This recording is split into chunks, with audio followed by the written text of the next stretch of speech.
Hi, and welcome to Tent Talk with Liz and Beth. I'm your host, Liz Wilson. And I'm Beth Wally. Hi, Beth. We're finally going to do it. This episode that we've been talking about, it's not the food one. We've been talking about a few. We keep making a lot of promises, but this is our wellness episode. I like it. This should be interesting because I'm going to learn all the things that I don't do and I should be doing. Well, I feel like it's a topic that's come up with most of the folks that we've interviewed. And each time we talk about it, I feel like it needs a little bit more air. We set aside time today, and I thought long and hard about who from our group would have insight, but also come from a realistic perspective, from like being in there and taking the journey and making different types of decisions. So I have invited my buddy, my colleague, Jared Massey, to join us. Welcome, Jared. Thank you for having me. So I think a good place to start, you know, a lot of the folks that are out on the field, but I think a good place to start is to really introduce yourself. So like, tell them where you're from, how you landed in this industry. Tell us your story, the whole thing. Okay, so I'm Jared. I live currently in Central Florida. Been here a few years with my family. I'm from South Georgia, though. We ended in Central Florida because of tent structure work. I started at 18. February of next year will be 14 years for me in the industry, building tents. My wife was babysitting for somebody. I was working two jobs as Larry's Giant Subs and as a pizza delivery guy. So I'd work Larry's in the morning, afternoon, and then I'd go do pizza at night, 7 days a week. Had one day off from each of those places. And the kid that my wife babysat, his dad actually worked for the first structure company I went to. And he was like, hey, if he wants to work one job but the same amount of hours, I got a job for him. So that's how I ended up in tents. I tried to leave it a couple of times, but they always called me right back. I'm always building them in my dreams, so I ended up coming back. I don't know anybody that was like, I went to school and that was always my dream to be a tent guy. You know, it's like, that's why I always ask people's story, because it's always like, just like that, where you just kind of trip and fall into it and then you can't leave. It's sticky. 100%. Yeah. You get stuck. I dreamt about, I still have dreams sometimes about building tents, but for many years, I dreamt about building tents many a nights. And so when you leave, you're working somewhere else, but you're still dreaming about it. You end up coming back. I would dream about like things breaking or like not having my things. When you're building them in your sleep, Jared, are you dreaming of like putting up an MTS, or are you dreaming of like, you know, a little pop-up style tent? What are you building? Yeah, most of the time, for many years, actually, it was frame tents, which a lot of people here I don't think have much experience with, but I used to build thousands of them. So that's like muscle memory, and that was definitely my dreams. But then and this is serious, I really have dreamt about building tents for years, but structures is now like, you know, after I got into those, that's kind of what I was always doing, and that's what I would dream about building. Sometimes I'd have nightmares and it was jobs going wrong. So I want to hear about Jared, the early years. And if we look at this through the lens of behaviors, how you treated yourself, your body, your mental health, your bank account, like what was your relationship with wellness in general in that first 5 years or so? First 5 years was rough. I was working two jobs, and that's how I got into tents, because of the amount of hours it offered. And that's because I had a kid at 17, so I needed money. It was necessity. Yeah. Yeah. So it was a lot of hours, a lot of overtime. I could make money early years, I chain smoked cigarettes, probably smoked a pack of cigarettes a day. I didn't really drink at home, but anytime I went out of town, it was like a socialize with the guys. You would drink at night, hanging out in the parking lot. We grilled all the time together. Physically, I definitely wasn't the healthiest. However, I was working my butt off. I mean, I was doing as much as I could to impress because I came in as a nobody, working minimum wage, literally $7.25 an hour, trying to make some money, So, yeah, I mean, I didn't take the best care of myself. My financial wasn't the best either because at 18 years old, we were a family of 4. And at 19 years old, we were already a family of 5. So, large family to support off of minimum wage at an early age. And then, like I mentioned, I had bad habits where I smoked cigarettes. Those aren't cheap, So, even though I smoked the cheap brands to save money. So first 5 years was rough, but I actually committed myself to learning the structure side of the tents because I realized hey, that's where the money was aside from frame tents. So I devoted myself to learning that from everybody I could. We worked with contractors mostly at the time because we didn't have experienced structure builders when we installed them. And that's kind of what led to me being able to develop some sort of financial wellness because I started to realize, hey, that's where the money is. So I need to learn this. I took the time to learn it and, it led to making more money basically. So Yeah. Up to that. Well, and when I talk about, I guess the physical health, I identify with so much of your story because the first 5 years, the first 10 years, okay, the first 15 years, I'm gonna keep extending that. So I smoked for 20 years. Now I wasn't like a chain smoker, but at work, when I was at a job site and I was working way more hours than I should, and I was stretching my body and my brain and just pushing those limits. The cigarettes were just they were comforting during that time, and I needed lots of energy. So Red Bull sounded like a good idea. So I'm slamming. So, and it was if it's lunchtime and it's hot and it's to sit down and eat a meal, did it make a lot of sense? So I called it my model diet and I was cigarettes and Red Bull. I did. And I mean, we laugh now, but it wasn't that long ago,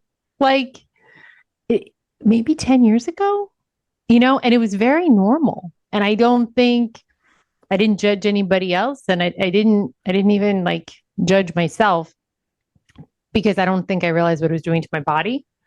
So I do see there's the physical component, the mental component with the partnership there is that when you're working more hours than you're really built for, you're not allowing yourself to rest, your body and your brain to rest. You're going to do one of two things. You're either going to block out the rest of your life and it's just suspended while you're pushing through, or you're going to stress about it and bring it into work. And then that's when you start to be exposed to all kinds of other yuckies. Is that I think you're nodding, Jared, and I'm listen, I can tell you a brief story that encompasses all of that perfectly. Yeah. I want to hear it. So we had these jobs we did in Savannah, Georgia, and it was about an hour and 45 minutes, 2 hours from our warehouse. And they were always stupid, super stupid. So we'd have to come into work 4 or 5 in the morning, leave the warehouse to drive to Savannah. And this was normally, sometimes there'd be a small tent, but this was normally a dance floor, tables, chairs, dishware, stuff like that. Mm-hmm. And you would get a split shift. So you'd have to come in, drive that 2-hour drive with a crew, unload. So in this exact instance, it was a big box truck, with one of the Freightliners, Ideal Lease trucks. So a big truck like that, not a semi, but big box truck, full, slam full, front to back, Shivari chairs. And if anybody knows that term, their back hurts, I promise. Yeah. Dance floor, stuff like that. So the crew and I would go, and we would have to deliver in the morning, drive home after we deliver, have the day off, and come back that same night and pick it up overnight.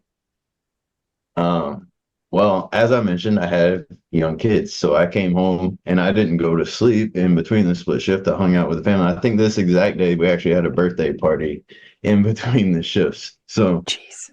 I go back that night though, and neither of the other two guys showed up that were supposed to be with me. Oh. Nobody would answer the phone. It's like 9 o'clock at night on a Saturday.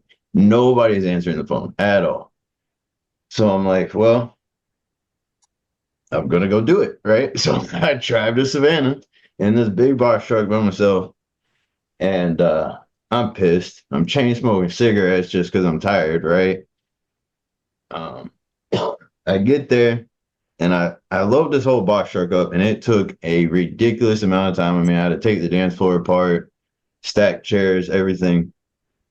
Took me in a ridiculous amount of time. So now I'm driving back in this big box truck. I'm tired. I've been awake 18 hours or so. I'm chain smoking just to try to stay awake. And there was a moment I remember I blinked in the slow lane. And when I was done with my blink, I was in the middle lane of I-95, 6-lane highway, you know? So I'm like, hey, this is dangerous. So now I'm extra chain smoking cigarettes, like you said, down in energy drinks like crazy.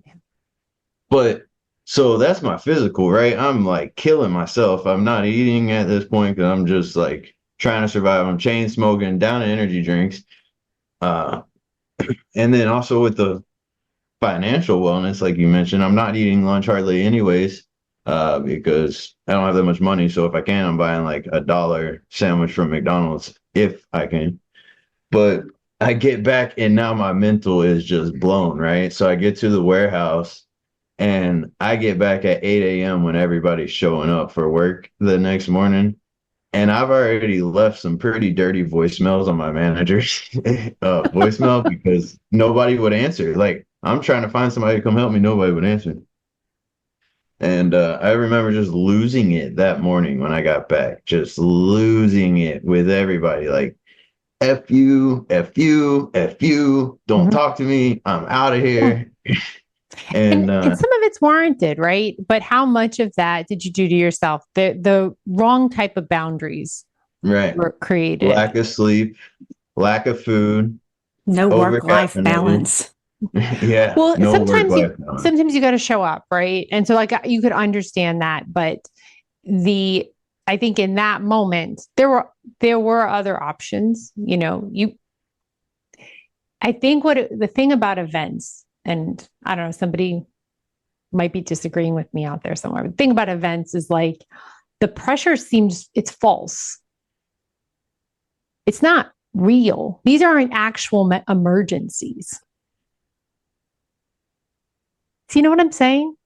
But at the time, it is. When you think about it, was it worth it? What if you went off the road that night? Would it have been worth it?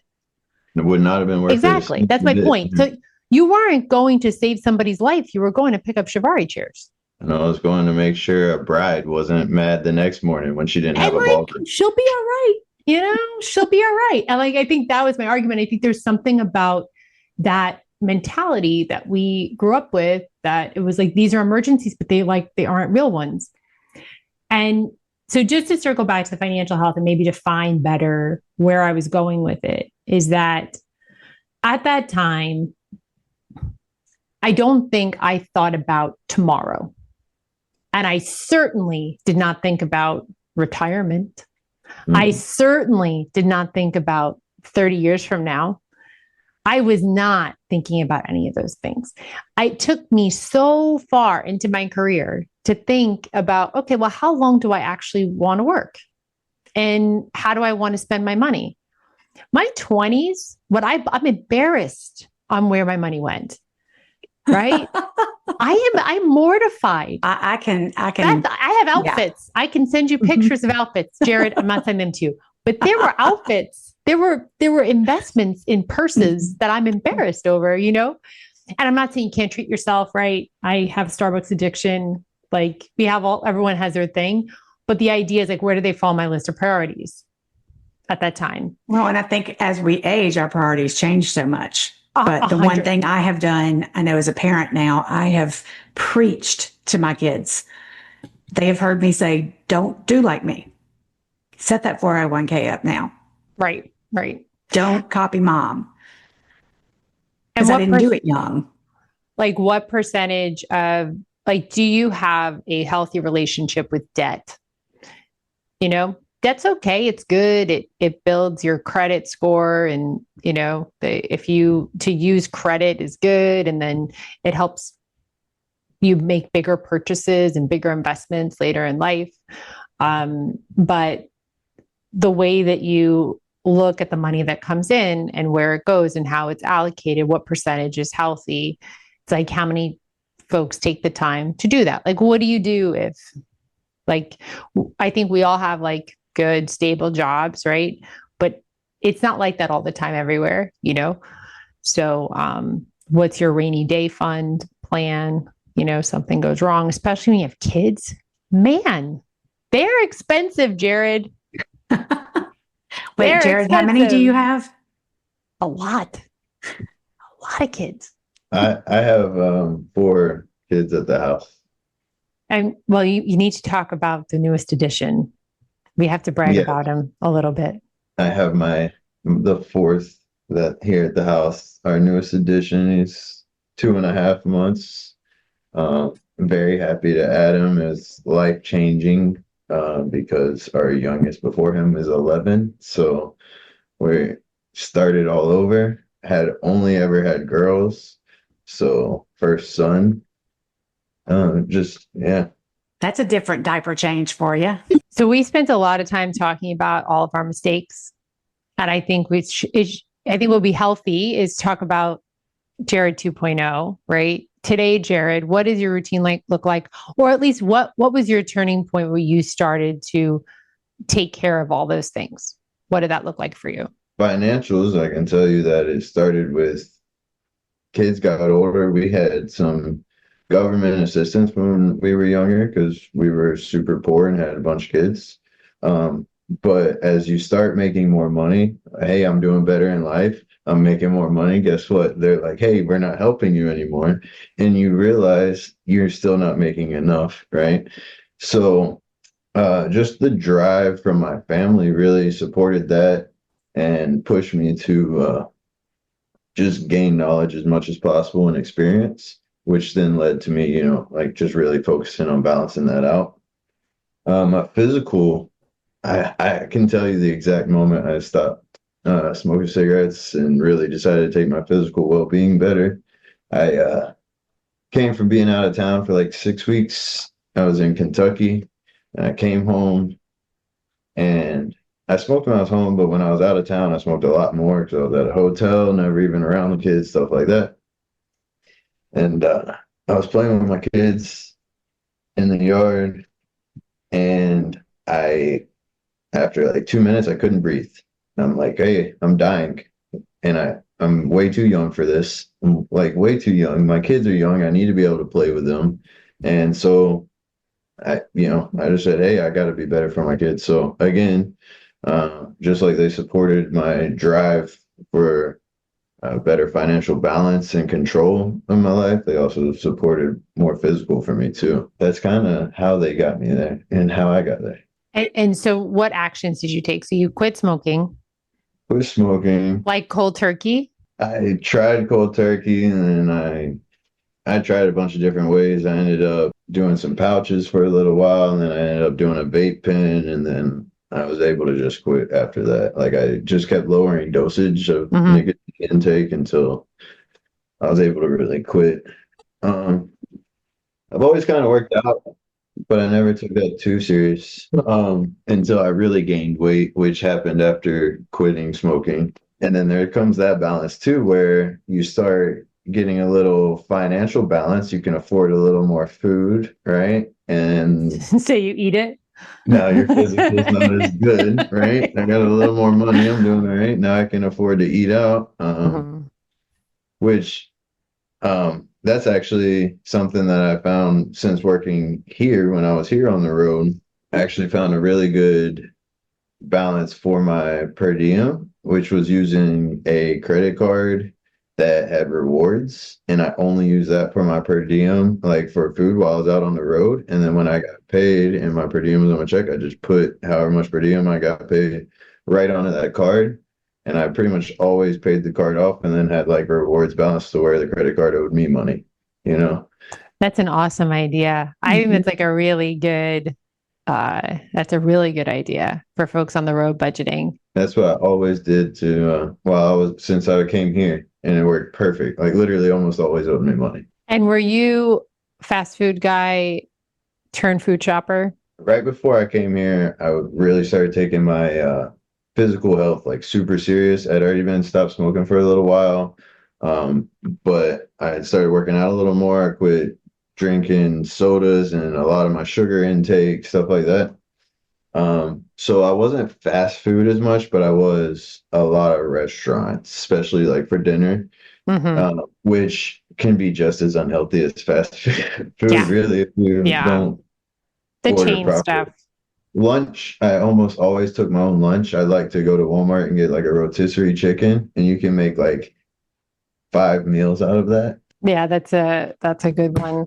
In like, I don't know, my early 20s, I was heavier and most of it was connected to I had just started the job. I was working crazy hours. I was eating fast food like crazy. And then I lost like over the course of a few years, I had a doctor that kind of smacked me into reality. He was like, "You're 22 and like you're complaining that you don't feel good, like go lose weight." It was something that I don't think somebody would have gotten away with saying in 2025, but at the time I was like, this guy's a jerk. And then I was like, fine, I'll show him. So I lost like 70 pounds, right? Which is great, right? But Amazing. Yeah. but when you do that in your 20s, you can kind of shed weight quickly just by changing some Yes. behaviors. And then I kept it off and I still kept it off. Like I never gained it back. But my real moment, my aha moment happened in my mid 30s when I had developed some back issues and had two herniations on my spine that were debilitating. And when they acted up, like that was it. I was out for the count and the kind of pain that I wouldn't wish on anybody.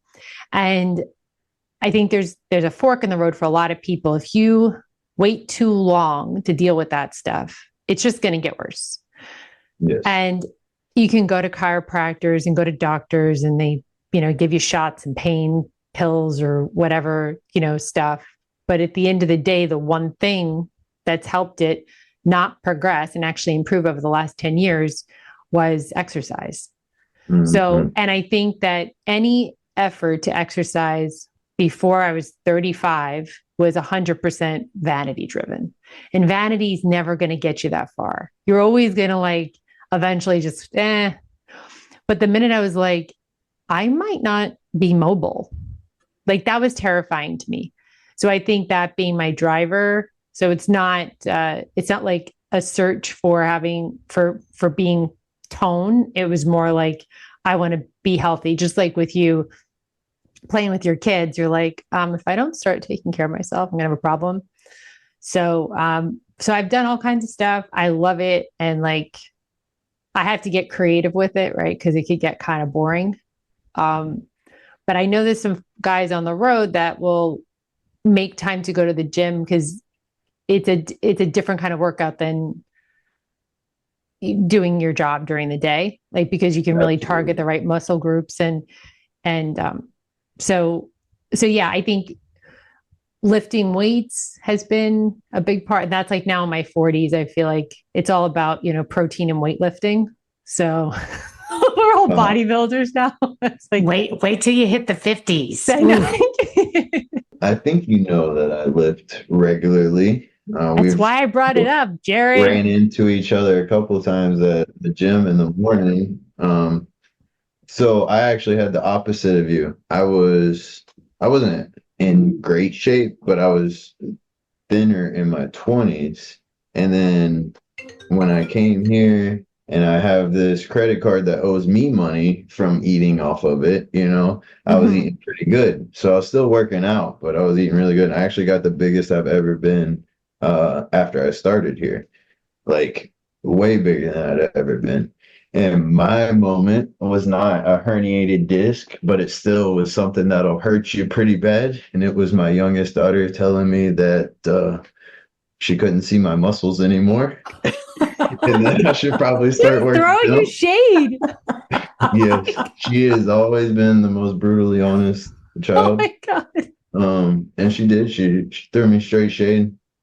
Uh, but that was my moment, and I did. I mean, I was big and biggest I've ever been, and so I started like a real journey at that point to try to get like physically fit. This is about 2.5, 3 years ago. I hired a personal trainer. I got on a meal plan. I lost 50 pounds, 30 years old, and was first time I ever had a six pack, so that was like awesome achievement for me. And I feel better than ever. It helps me stay on track. It gave me like a programmed life or scheduled life, I guess you could say. So I lived regularly. I mean, I just finished a 4-day-a-week program, moving back into a 6-day-a-week program starting today, actually. It's a lot of discipline, and you have to admire that. Yeah, but I think it all just depends on, do you want to be here? Like Liz said, do you want to be moving when you're 60, Oh, yeah. Oh, yeah. Or- I've had to totally rechange how I think because I am like the epitome of I don't want to go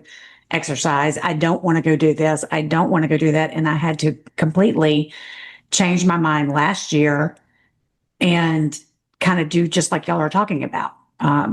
Go, I mean, I'm mid 50s here. I do want to be here a little bit longer. And And you want to we be gotta- mobile while you are. yes, That's the whole yes. thing. It's like, I think it's going to be really normal in 50 years when I'm 95 years old. It's going to be normal for there to be a lot of 100-year-old people. I think that's going to be pretty common. So it would really suck if I was 95 and not mobile, right? So Right. like I have like a long way. I got to take care of this body, if I want to live in it. Yes, I wish I'd Absolutely. have done it sooner, especially on the road. Eh, eh, I know I have a lot of ailments now. I've torn the meniscus in both of my knees while working building tents, and I have a strong inkling that had I been working out before, the muscles would have been more developed around those joints, and that wouldn't have even happened. Mhm.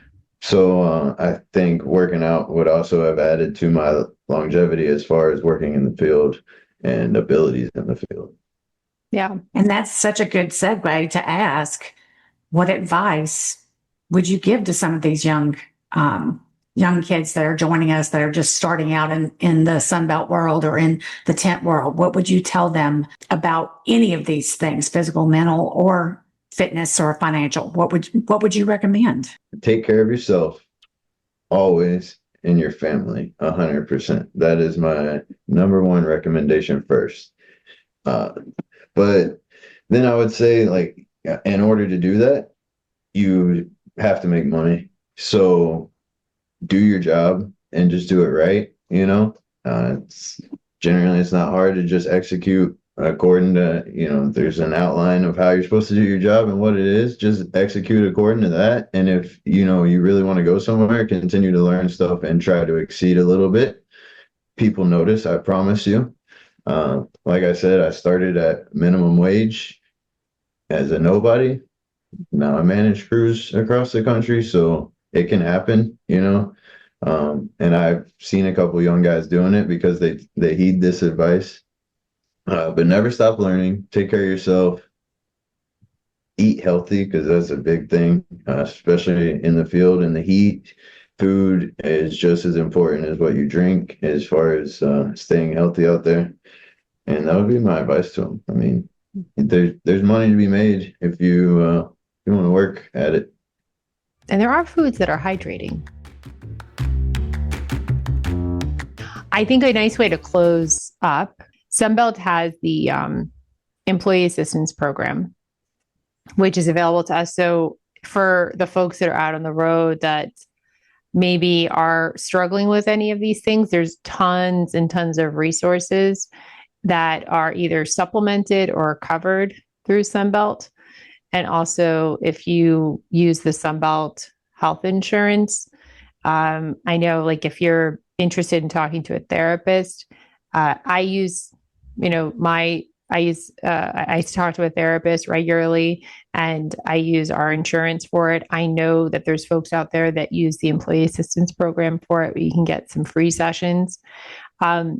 If you are a tracker, if you're someone that likes to have tracking and rewards, the Sunbelt Interact has a lot, like a rewards-based program. So if you're like, I need to get into a habit of, going to the gym or logging my food or whatever, you can use that as a tool, and then it helps you gain points, and you can use it to get gift cards and stuff. So that's kind of fun. Free Christmas money. Exactly.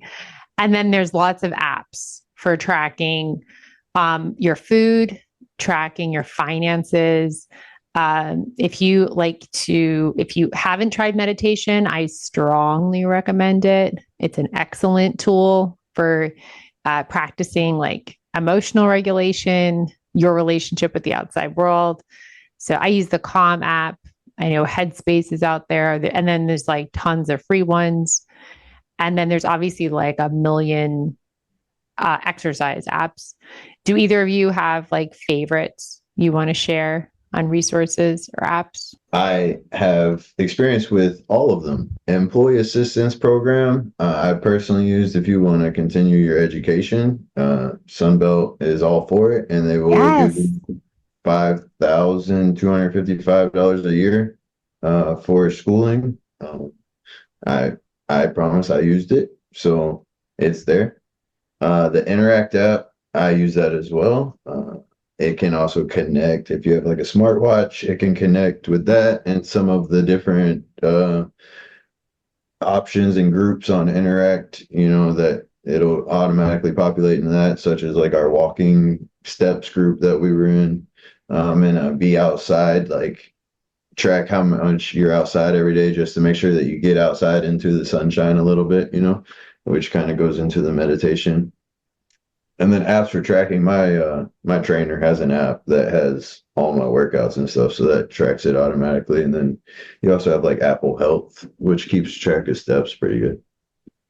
Yeah, I'm just an old-fashioned YouTuber. I pull down the videos and have just a grand old time, because I have a hard time staying motivated if I need something different all the time. So YouTube is fantastic for me and my ADD for that. Yes. I need a person to push me.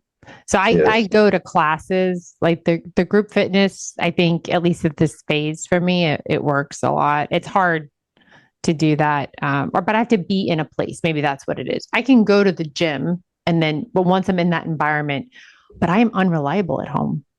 Like, I just need accountability. That's why I hired the trainer. I need somebody to say, hey, like, what are you doing? Are you hitting your workouts? You're eating a little too much, dude. You know? Right. Yeah. Well, this was awesome.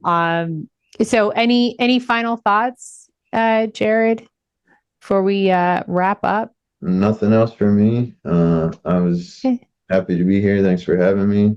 I've listened to all episodes so far. I'll probably be the most boring, but I hope they enjoy anyways. Stay safe. I doubt it. You're very knowledgeable. And I do like that I also think this is a kickoff to a conversation. I don't think this is like the end of it.